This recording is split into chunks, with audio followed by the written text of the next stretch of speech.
Hello and welcome back. The Perks of Being a Wallflower by Stephen Chbosky. I own no rights. This is for entertainment purposes. And let's get into it. Last time we left off at part number 2. November 7th, 1991. Dear friend, it was one of those days that I didn't mind going to school because the weather was so pretty. The sky was overcast with clouds, and the air felt like a warm bath. I don't think I ever felt that clean before.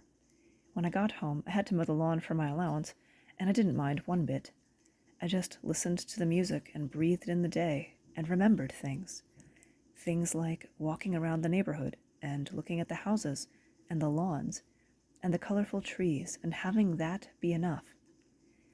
I do not know anything about Zen or the things that the Chinese or Indians do as part of their religion, but one of the girls from the party with the tattoo and belly button ring has been a Buddhist since July. She talks about very little else except maybe how expensive cigarettes are.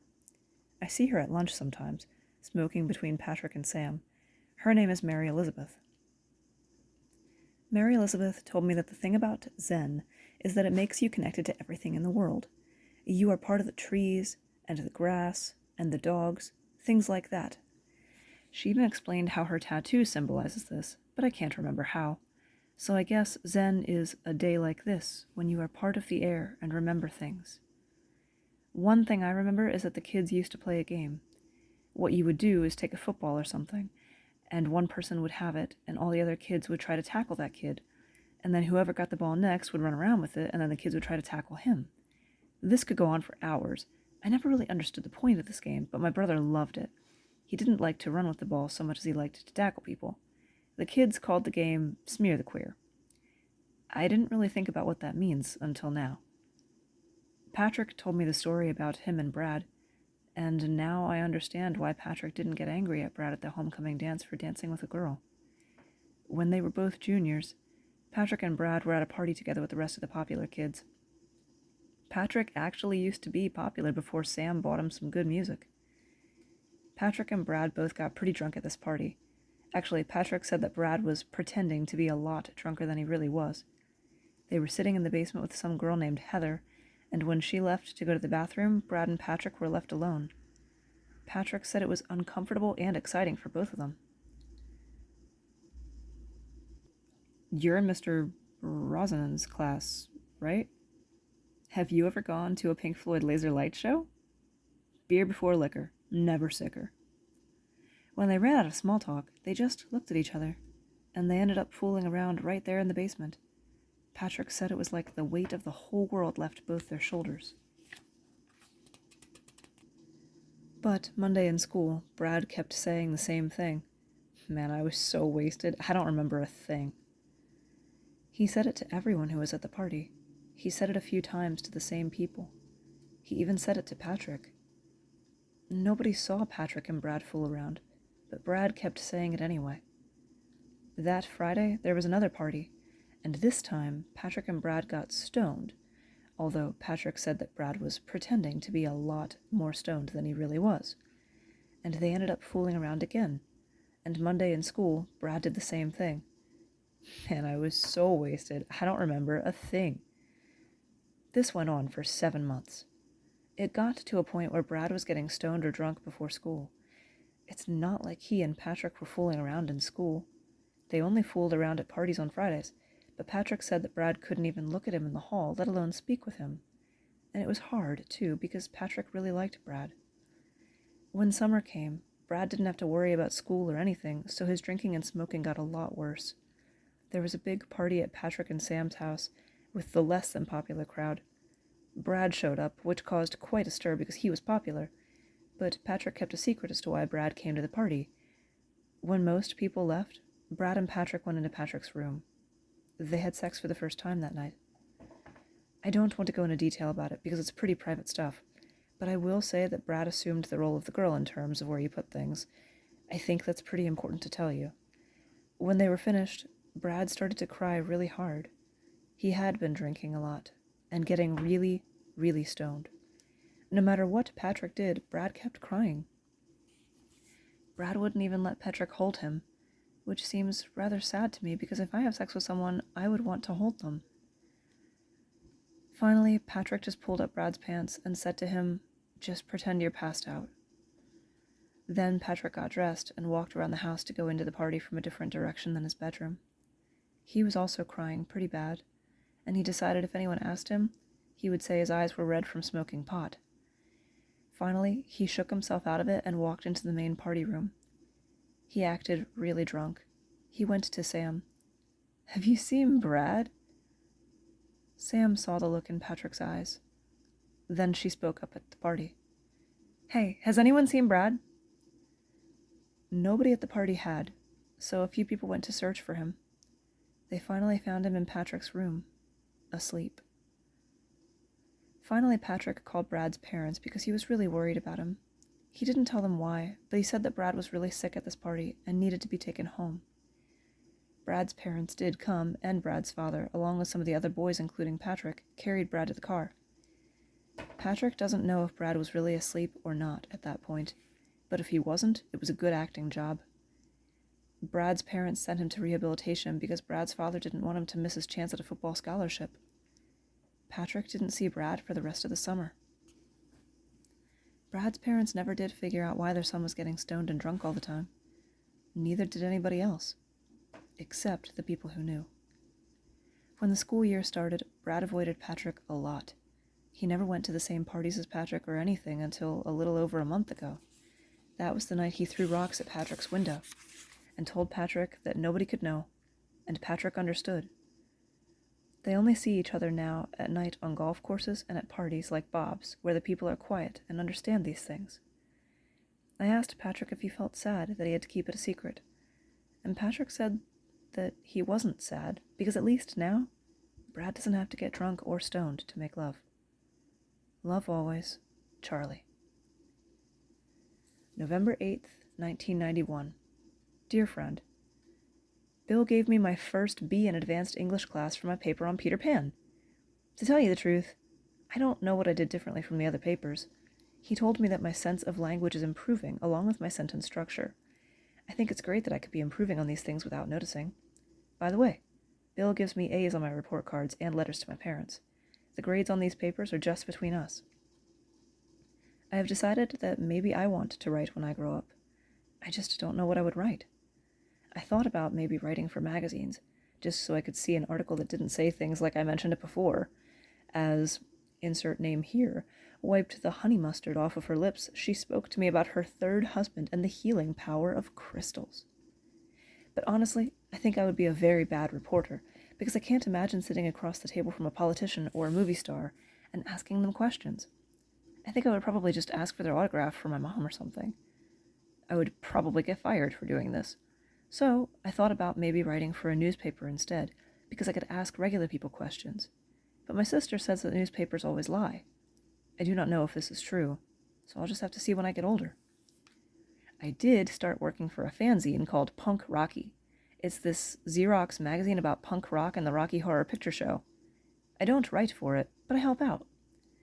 Mary Elizabeth is in charge of it, just like she is in charge of the local Rocky Horror Picture Show showings. Mary Elizabeth is a very interesting person because she has a tattoo that symbolizes Buddhism, and a belly button ring, and wears her hair to make somebody mad, but when she's in charge of something, she acts like my dad when he comes home from a long day. She's a senior, and she says that my sister is a tease and a snob. I told her not to say anything like that about my sister again. Of all the things I've done this year so far, I think I like the Rocky Horror Picture Show the best. Patrick and Sam took me to the theater to see it on Halloween night. It's really fun because all these kids dress up like the people in the movie, and they act out the movie in front of the screen. Also, people shout at the movie in cue. I guess you probably know this already, but I thought I'd say it anyway in case you didn't. Patrick plays Frankenfurter. Sam plays Janet. It is very hard to watch the movie because Sam walks around in her underwear when she plays Janet. I am really trying not to think of her that way, which is becoming increasingly difficult.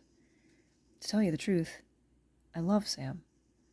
It's not a movie kind of love either. I just look at her sometimes, and I think that she is the prettiest and nicest person in the whole world. She is also very smart and fun. I wrote her a poem after I saw her in the Rocky Horror Picture Show. but I didn't show it to her because I was embarrassed. I would write it out for you, but I think that would be very disrespectful to Sam. The thing is that Sam is now going out with a boy named Craig. Craig is older than my brother. I think he may even be 21 because he drinks red wine. Craig plays Rocky in the show. Patrick says that Craig is cut and hunky. I do not know where Patrick finds his expressions. But I guess that he's right. Craig is cut and hunky. He's also a very creative person. He's putting himself through the Art Institute here by being a male model for J.C. Penney catalogs and things like that. He likes to take photographs, and I've seen a few of them, and they are very good. There's this one photograph of Sam that is just beautiful. It would be impossible to describe how beautiful it is, but I'll try. If you listen to the song Asleep, and you think about those pretty weather days that make you remember things, and you think about the prettiest eyes you've known, and how you cry, and the person holds you back, then I think you will see the photograph. I want Sam to stop liking Craig. Now, I guess maybe you think that's because I am jealous of him.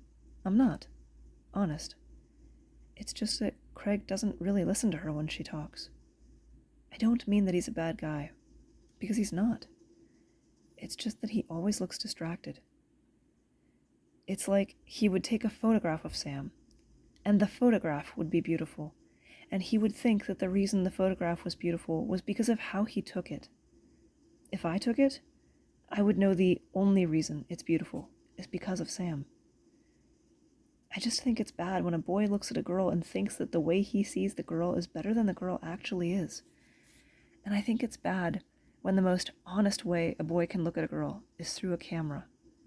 It's very hard for me to see Sam feel better about herself just because an older boy sees her that way. I asked my sister about this, and she said that Sam has low self-esteem. My sister also said that Sam had a reputation when she was a sophomore.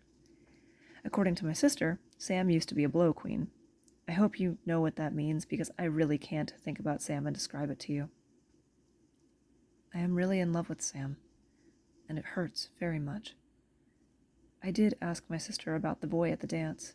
She wouldn't talk about it until I promised that I wouldn't tell anybody, not even Bill, so I promised. She said that she has been seeing this boy secretly since Dad said she couldn't. She says she thinks about him when he's not there. She says they're going to get married after they both finish college and he finishes law school. She told me not to worry because he hasn't hit her since that night, and she said not to worry because he won't hit her again. She really didn't say any more other than that, although she kept talking. It was nice sitting with my sister that night because she almost never likes to talk to me. I was surprised that she told me as much as she did, but I guess that since she's keeping things secret, she can't tell anybody. And I guess she was just dying to tell somebody. But as much as she told me not to, I do worry a lot about her. She is my sister, after all. Love always, Charlie. November 12th, 1991. Dear friend, I love Twinkies, and the reason I am saying that is because we were all supposed to think of reasons to live. In science class, Mr. Z told us about an experiment where they got this rat or mouse, and they put this rat or mouse on one side of a cage. On the other side of the cage, they put a little piece of food, and this rat or mouse would walk over to the food and eat. Then they put the rat or mouse back on its original side, and this time they put electricity all through the floor where the rat or mouse would have to walk to get to the piece of food. They did this for a while, and the rat or mouse stopped going to get the food at a certain amount of voltage. Then they repeated the experiment, but they replaced the food with something that gave the rat or mouse intense pleasure. I don't know what it was that gave them that intense pleasure, but I'm guessing it's some kind of rat or mouse nip. Anyway, what the scientists found out was that the rat or mouse would put up with a lot more voltage for the pleasure, even more than the food. I don't know the significance of this, but I find it very interesting. Love always, Charlie. November 15th, 1991. Dear friend, it's starting to get cold and frosty here. The pretty fall weather is pretty much gone. The good news is that we have holidays coming up, which I love, especially now that my brother will be coming home soon. Maybe even for Thanksgiving. At least, I hope he does, from my mom. My brother hasn't called home in a few weeks now, and Mom just keeps talking about his grades and sleeping habits and the food he eats, and my dad keeps saying the same thing. He's not going to get injured. Personally, I like to think my brother is having a college experience like they do in the movies. I don't mean the big fraternity party kind of movie. More like the movie where the guy meets a smart girl who wears a lot of sweaters and drinks cocoa, and they talk about books and issues and kiss in the rain. I think something like that would be very good for him, especially if the girl were unconventionally beautiful. They are the best kind of girls, I think. I personally find supermodels strange. I don't know why this is. My brother, on the other hand, has posters of supermodels and cars and beer and things like that on the walls in his room. I suppose if you add a dirty floor, it's probably what his dorm room looks like. My brother always hated making his bed, but he kept his clothes closet very organized. Go figure. The thing is, when my brother does call home, he doesn't say a lot. He talks about his classes a little bit, but mostly he talks about the football team. There is a lot of attention on the team because they are very good, and they have some really big players. My brother said that one of the guys will probably be a millionaire someday, but that he is dumb as a post. I guess that's pretty dumb.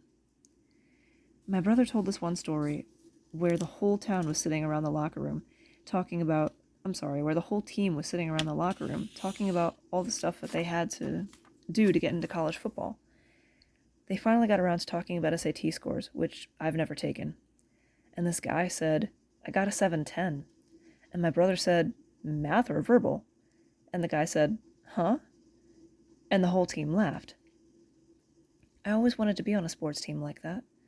I'm not exactly sure why, but I always thought it would be fun to have glory days, and then I would have stories to tell my children and golf buddies. I guess I could tell people about punk Rocky and walking home from school and things like that. Maybe these are my glory days, and I'm not even realizing it because they don't involve a ball.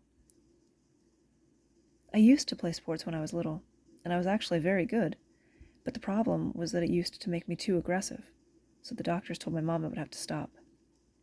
My dad had glory days once. I've seen pictures of him when he was young.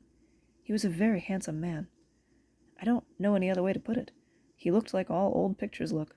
Old pictures look very rugged and young, and the people in the photographs always seem a lot happier than you are. My mother looks beautiful in old pictures. She actually looks more beautiful than anyone except maybe Sam. Sometimes I look at my parents now and I wonder what happened to make them the way that they are. And then I wonder what will happen to my sister when her boyfriend graduates from law school. And what my brother's face will look like on a football card. Or what it will look like if it is never on a football card. My dad played college baseball for 2 years, but he had to stop when Mom got pregnant with my brother. That's when he started working at the office. I honestly don't know what my dad does. He tells a story sometimes. It is a great story. It has to do with the state championship for baseball when he was in high school. It was the bottom of the 9th inning, and there was a runner on first. There were 2 outs, and my dad's team was behind by 1 run. My dad was younger than most of the varsity team because he was only a sophomore, and I think the team thought he was going to blow the game. He had all this pressure on him, but he was really nervous and really scared. But after a few pitches, he said he started feeling in the zone. When the pitcher wound up and threw the next ball, he knew exactly where that ball was going to be. He hit it harder than any other ball he ever hit in his whole life, and he made a home run, and his team won the state championship. The greatest thing about this story is that every time my dad tells it, it never changes. He's not one to exaggerate. I think about all this sometimes when I'm watching a football game with Patrick and Sam. I look at the field and I think about the boy who just made the touchdown. I think that these are the glory days for that boy, and this moment will just be another story someday because all the people who make touchdowns and home runs will become somebody's dad. And when his children look at his yearbook photograph, they will think that their dad was rugged and handsome and looked a lot happier than they are. I just hope I remember to tell my kids that they are as happy as I look in my old photographs, and I hope that they believe me. Love always, Charlie.